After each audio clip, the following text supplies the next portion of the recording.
Hi అండి, అందరికీ నమస్కారం. వెల్కమ్ బ్యాక్ టు తెలుగింటి రుచులు. ఇవాల్టి మన రెసిపీ కరివేపాకు కారం పొడి అండి. మనం నిత్యం ప్రతి వంటలోకి వాడుకునే ఈ కరివేపాకులో చాలా రకాలైన ఔషధ గుణాలు ఉన్నాయండి. ముఖ్యంగా డైజెషన్కి తోడ్పడడంతో పాటు ఎయిర్ హెల్త్ని ప్రమోట్ చేసి కొలెస్ట్రాల్ని తగ్గించి డయాబెటీస్ని కంట్రోల్లో ఉంచుతుందండి. ఇంకా యాంటీ ఇన్ఫ్లమేటరీ ప్రాపర్టీస్ అధికంగా ఉండడంతో వాపులున్న వాళ్ళు కూడా ఈ కరివేపాకు కారం పొడి తినడం వల్ల చాలా యూజెస్ ఉంటాయండి. లేట్ చేయకుండా ప్రొసీజర్లోకి వెళ్ళే ముందు ఛానల్ని ఫస్ట్ టైం చూస్తున్న వారైతే తప్పకుండా ఛానల్కి సబ్స్క్రైబ్ అవ్వండి. ముందుగా టేస్టీగా కరివేపాకు కారం పొడిని తయారు చేసుకోవడానికి ఒక బాండీలోకి 1 స్పూన్ వరకు ఆయిల్ని వేసుకొని ఆయిల్ హీట్ అయిన తర్వాత 3 టేబుల్ స్పూన్ల చొప్పున శనగపప్పు అలాగే మినపప్పు యాడ్ చేసుకొని ఇలా దోరగా వేయిస్తుండండి. ఆ తర్వాత ఇందులోకి 4 టేబుల్ స్పూన్స్ వరకు ధనియాలను యాడ్ చేసేసుకొని ఒక 20 సెకండ్స్ వరకు సన్నని మంట మీద కలుపుతూనే ఉండాలి. నెక్స్ట్ ఇందులోకి 20 to 25 వరకు రెడ్ చిల్లీని కూడా యాడ్ చేసేసుకొని కంటిన్యూస్గా కలుపుతూ ఉండాలండి. ఇలా కంటిన్యూస్గా కలపడం వల్ల వేసిన ఇంగ్రీడియంట్స్ ఏవి కూడా మాడిపోకుండా చాలా చక్కగా వేగుతాయండి. నెక్స్ట్ ఇక్కడ 1/2 టేబుల్ స్పూన్ వరకు పసుపుని యాడ్ చేసేసుకొని అంతా కూడా కలిసేలా ఒకసారి ఇలా బాగా కలుపుకోండి.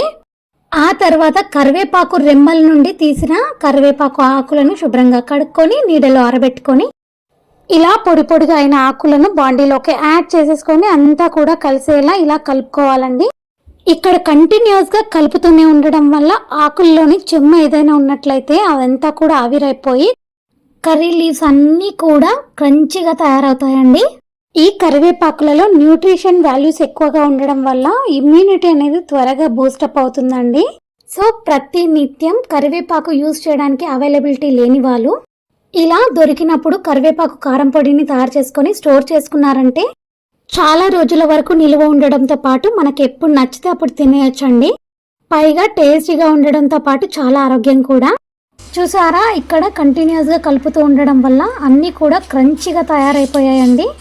నెక్స్ట్ వీటన్నింటిని కూడా వేరొక ప్లేట్లోకి సపరేట్ చేసుకోవాలి. ఇలా నెక్స్ట్ ఇక్కడ వీటిని కంప్లీట్గా కూల్ అవ్వనిచ్చిన తర్వాత మాత్రమే మిక్సర్ జార్లోకి యాడ్ చేసుకోండి. లేదంటే మనకు పొడి ముద్దగా వచ్చేస్తుందండి, పొడిలాగా రాదు. సో ఇలా కంప్లీట్గా చల్లారిన తర్వాత మాత్రమే మిక్సర్ జార్లోకి యాడ్ చేసేసుకొని అలాగే ఇందులోకి 1 టేబుల్ స్పూన్ వరకు జీలకర్రను అలాగే రుచికి సరిపడినంత ఉప్పును యాడ్ చేసుకోండి. నెక్స్ట్ ఇక్కడ టేస్ట్ని ఎన్హాన్స్ చేయడానికి 15 to 20 వరకు గార్లిక్ని పీల్ ఆఫ్ చేసుకొని యాడ్ చేసుకొని ఫైన్ పౌడర్ అయ్యేలా ఇలా మిక్సీ వేసుకోండి. ఇలా ఫైన్ పౌడర్ అయితే సరిపోతుందండి. మనకు కరివేపాకు కారం పొడి అయితే రెడీ అయిపోయింది. ఇలా తయారు చేసుకున్న కారం పొడిని ఉప్మా ఎసరులోకి యాడ్ చేసుకొని ఉప్మాను కానీ అలాగే దోశ తయారు చేసుకునేటప్పుడు దోశపై చల్లేసి నెయ్యితో కలిపి తింటే కానీ, సాంబార్లో కలిపి తింటే కానీ, అలాగే ఇడ్లీలపై చల్లుకొని నెయ్యితో కలిపి తింటే కానీ చాలా బాగుంటాయండి. ఎన్నో మెడిసినల్ ప్రాపర్టీస్ ఉండి హెల్త్కి ఎంతో మేలు చేసే ఈ కరివేపాకు కారం పొడిని మీ ఇంట్లో కూడా ట్రై చేయండి. మరెన్నో హెల్తీ రెసిపీస్ కోసం మన తెలుగింటి రుచులు హెల్తీ ఫుడ్ ఛానల్కి అయితే సబ్స్క్రైబ్ అవ్వండి. Thank you for watching.